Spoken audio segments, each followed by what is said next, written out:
kapaagi sa pagpanganda mga igsoon ni hapon.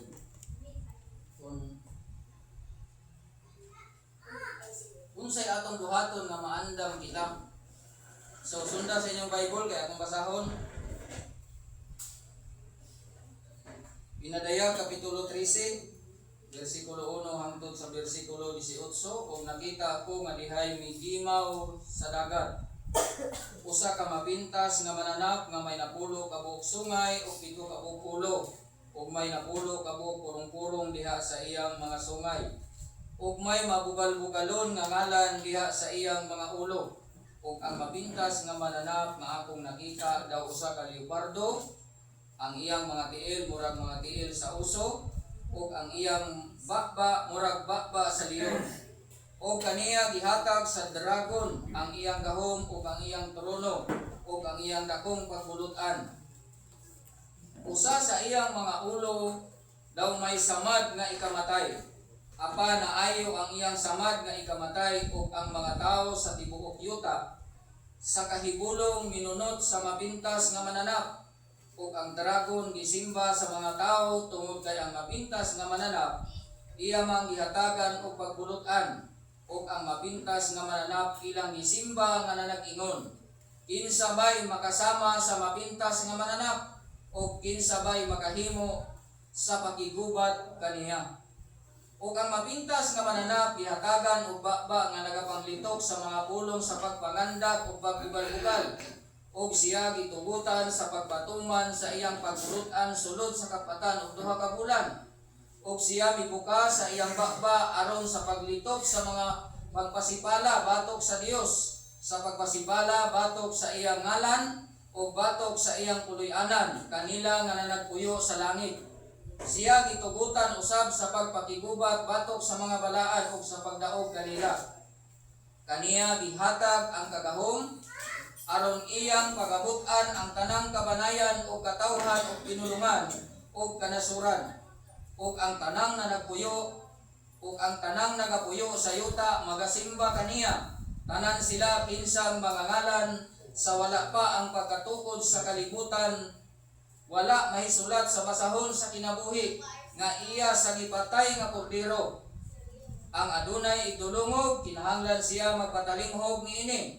Kung adunay kinahanglan nga maghihab sa pagkabihag, mahiadto siya. Kung adunay magapatay pinaagig pinuti kinahanglan pagapatyon siya. Ani-ani ini ang agda alang sa pagkamainantuson o pagkamatinuohon sa mga balaan. Unya nakita ko ang laing mapintas nga mananap nga migimaw sa yuta. Ini siya may 2 ka buok sungay nga daw nating karnero, ug siya misulti sa dragon.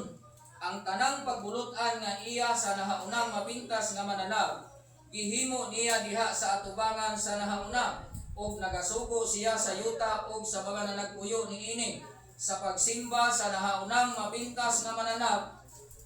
Kinsang samad nga ikamatay na ayo, siya nagahimog dagkong mga milagro hangtod gani sa pagpakanaog ug kalayo sa yuta gikan sa langit sa atubangan sa mga tao, ug pinaagi sa mga milagro nga gitugutan kaniya sa pagpanghimo sa atubangan sa mapintas nga mananap. Iyang ginalimbungan ang mga nanagpuyo sa yuta sa pag-agda kanila sa paghimog larawan alang sa mapintas nga mananap nga nasamad sa espada apan nabuhi ra, o gitugot kaniya ang paghatag o gininhawa ngadto sa larawan sa mapintas nga mananap nga tungod niini ang larawan sa mapintas nga mananap makahimo na gani sa pagsulti o sa pagpatay ni adtong mga dili mosimba sa larawan sa mapintas nga mananap. Ug ang mga timawa o mga kadagkuan, mga dato o mga kabos, mga ulipon o mga taong gawas, ang tanan iya usab nga gipamarkahan diha sa tuo nga kamot o sa agtang nga tungod niini walay bisan kinsa nga makapamalit o makapamaligya gawas kun anaa kaniya ang maong marka nga mao ang ngalan sa mapintas nga mananap o numero sa iyang ngalan. Gikinahanglan niini ang kaalam kaniya nga may salabutan ipakwenta ang numero sa mapintas nga mananap, kay kini mao'y usa ka numero sa tao. Ang iyang numero punong kagatos ug kan uman o puno. Hallelujah. Mga igsoon, ini atong ibasa karon sumala sa akong pagtuon o sumala usab sa akong mga research, pagtan-aw sa mga topic nga ingon ani mga igsoon. Ining kapitulo ang ining pinadayag 13 naghisgot kini nga dunay umaabot nga gingharian. Katapusan nga gingharian. Sa dili pa moabot ang gingharian sa atong Ginoo, dunay moabot nga gingharian nga gitawag siya og mapintas nga mananap. Ug mao kini ang gatan-awon karon. Kay paghuman ani nga gingharian, ang sunod ani nga gingharian, mao na ang gingharian sa atong Ginoo. Hallelujah. Diba? Ang paghuman ani nga gingharian, mao na ang gingharian sa atong Ginoo ug mao na nay atong ginapaabot. O sa dili pa moabot ang gingharian sa atong Ginoo, muuna kini maong gingharian. O kini nga gingharian gipakasama kini nga gitawag siya mapintas nga mananap.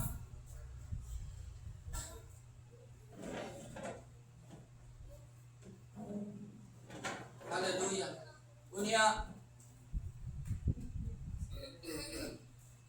kitan-aw na ko ba sa kuwan. Daghan ko kitan-aw ng mga research ang uban. Niabot sa akong pangutana nga unsa man ni ang mark of the beast? Unsa man ni mark of the beast? Kay pag-abot ani nga gingharian, ingon sa atong ibasa kaganina nga iyang markahan ang tanang mga tawo nga nagpuyo sa yuta, diha sa tuong kamot o diha sa agdang. Di nakapangutana, naa sa akong pangutana nga unsa man ning mark of the beast? Unsa man ning marka sa mapintas nga mananap?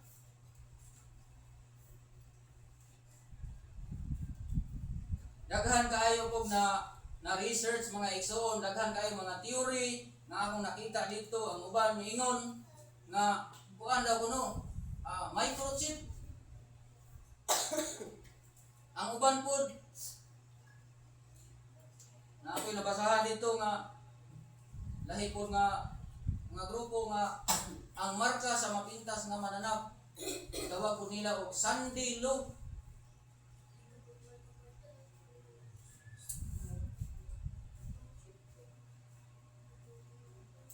Pero nagsige ko balik-balik sa pagbasa. Nagsige ko balik-balik sa pagbasa. Hangtod nga sumala sa akong nakatunan nga ang marka sa mapintas na mananap, dili ko kumbinsido atong microchip. Dili ko kumbinsido atong sandilo. Wala man dipugos. Hallelujah. Ang akong nakatunan mao ni mga igsoon. Ang marka sa mapintas nga mananap,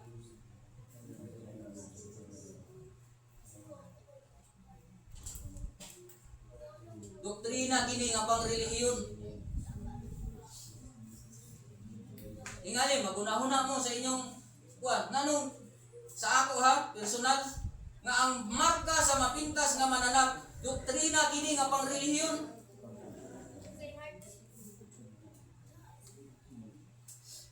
Ngano unsay punto dinhi? Tanawa gani. Nganong nakaingon ko nga doktrina kini nga pang relihiyon? Tungod kay naay sugo dinhi nga simbahon. Gisugo ang tanang tao nga simbahon. Kay kung gobyerno kini, wa man magsugo ang gobyerno. Kung gobyerno kini nga mo'y Mo'y mukuan ani. Pero tanawa. Naa dinhi, naa say part ang gobyerno ani. Kay dili niya ni ma-implement kung wala niya ang gobyerno. Naay dako kayo nga part ang gobyerno ani, kay dili niya ni mahimo nga ma-implement ang Mark of the Beast kung wala ang gobyerno. Mag-uban kini silang duha, ang gobyerno ug ang relihiyon. Mga simbolo sa dua sungay. Duha man ka mananap diri nga atong makita. Religious of political power niya. Pero ang Mark of the Beast, kung imo nang tun-an, pangrelihiyon, doktrinang pangrelihiyon na para sa ato. Kano sa mata nahimong anak sa Dios? Kita. Di ba nakakitay marka?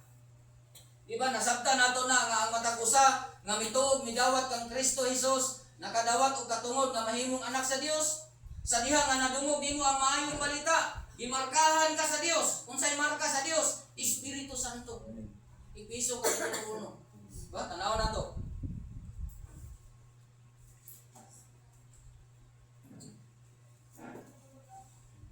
Ipiso kapitulo 4 o kapitulo 1. Matod pa diha. Kapitulo 1, versikulo 13. Pinaagi kaniya kamo usab sa pagkadungog ninyo sa matuod nga pulong, sa maayong balita mahitungod sa pagluwas kaninyo, og sana nagpano na kamo kaniya, gitimbrihan kamo, nga ang gitimbre mao ang gisaad nga Espiritu Santo. So ang mga tao nga nagtuo sa Dios, nagtuo kang Kristo Jesus, naay timbre, naay marka, o kana dili ni na-experience nato ng tanan. Kaya ngano man, nganong na-experience nato ng tanan? Sa diha nga nito kita sa maayong balita. Nakabaton kita kagahom nga mahimong anak sa Dios, na experience nimo na ikaw na puno o nakadawat sa Espiritu Santo. Hallelujah. O sa imong pagkadawat sa Espiritu Santo, mismo ang Espiritu sa Dios nagpanghimatod sa imong espiritu nga ikaw karon anak ka na sa Dios, markado ka na sa Espiritu sa Dios. Kini usang in contrast, kini usang doktrinang pangrelihiyon kining marka sa Antikristo. Mao sa niyang buhaton, doktrina kini nga pangrelihiyon sumala sa akong pagsabot ani mga igsoon. Ug ang tanan nga mudawat pud ani makadawat po og espiritu ni Antikristo. Munang giingon sa John, 1 John. Diba?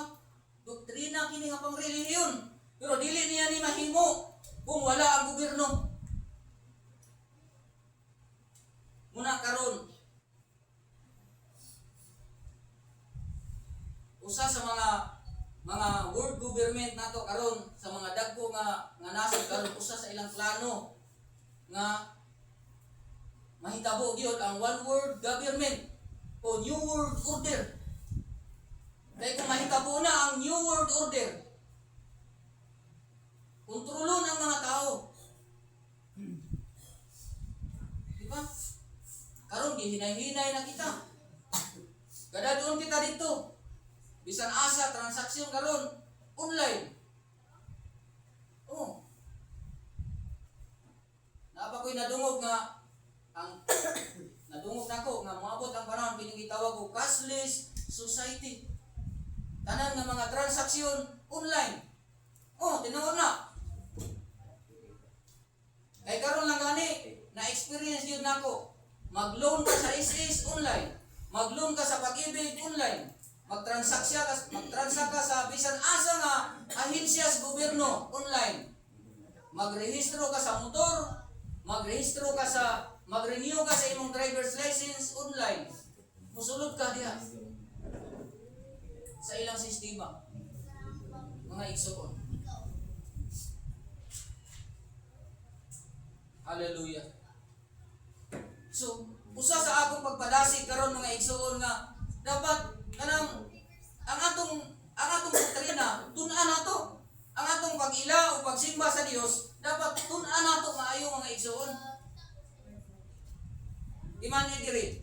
gibasa nako. Nagsulti siya sa mga dragon. Malimbungon ang dragon. Kabalo mo unsay sinultihan sa dragon? Malimbungon. Mga igsuon. Tanawa gani, nagsulti siya sa mga dragon. Nalimbungan ang mga tao. Hallelujah. Tanawa, kinsay nagsimba diri? Kinsay nagsimba diri? Kadtong mga tao nga ang ilang ngalan wala nasulat sa basahon sa kinabuhi. Nawa, basahon. O ang tanang nagapuyo sa yuta magasimba kaniya. Tanan sila kinsa ngalan sa wala pa ang pagkatukod sa kalibutan wala may sulat sa basahon sa kinabuhi nga iya sa gipatay nga kordero. So kinsay mo simba niya? Kadtong mga tao nga ang ilang mga ngalan wala masulat sa basahon sa kinabuhi. Busa paniguruhon nato mga igsoon nga ang atong ngalan nasulat sa basahon sa kinabuhi. Sa diha nga nahimo kanang katawhan sa Dios, nahimo kanang anak sa Dios, ang imong ngalan nasulat sa basahon sa kinabuhi.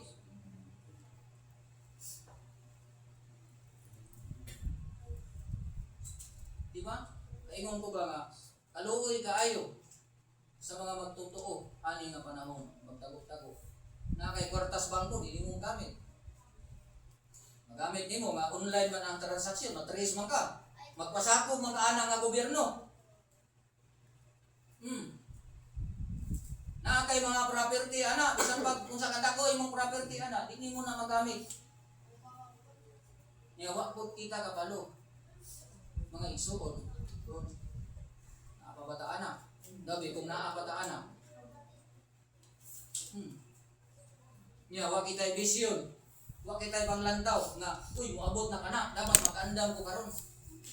Andamon na ako karon. Kay moabot ka na, madugay sa madali moabot ka na. Dapat ang tao nga naay panglantaw, gaandam karon. Gaandam karon mga igsoon. Sayang kaayo. Pag-abot na sa panahon nga moabot ka na nga gobyerno, kunya wa ka nakaandam.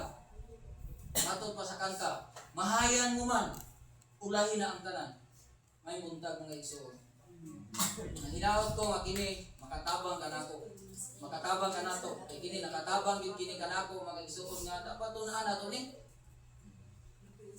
Hallelujah. Tunaan nato ni. Kay wa man ta kabalo kung naa pa ba kita ani kung moabot na ning gobyerno. Di ba? Takapalo. Ang mahinungdanon nga gaandam kita. Usa ana galingkon kita sa atong pagtuo. Kaya ang magdako kani baruganan mga igsoon. Sama ni Sadrak, Meshach ug Abednego. Na tanang tao sa tibuok kalibutan ipasimba atong galibulto. Sila ray wala ni simba. So nakaagom sila og silot sa kamatayon. Pero kalois Ginoo nga sila namatay. Pero kung mubarog ka nga sa imong pagtuo, mamatay kay kabalaga, mamatay ka, lawas ay kakamatay na to. Kay barugi ang giingon ni Apostol Pablo, kay alang kanako ang pagpakabuhi mao si Kristo ug ang pagkamatay mao'y pagdaog. Pero kung mubarog ka ani, kunya mamatay man og galing ka, ay kabalaga. Kay nay adlaw pagkabanaw, pagbalik sa Ginoo, di ni-implementar ang iyang gingharian. Usa ka nga banhawon sa Ginoo. Munay atong paglaom sa atong tinuohan nga igsoon. Okay, may buntag, diara ko nga igsoon. Hinawot ko nga kini nakatabang ka nato.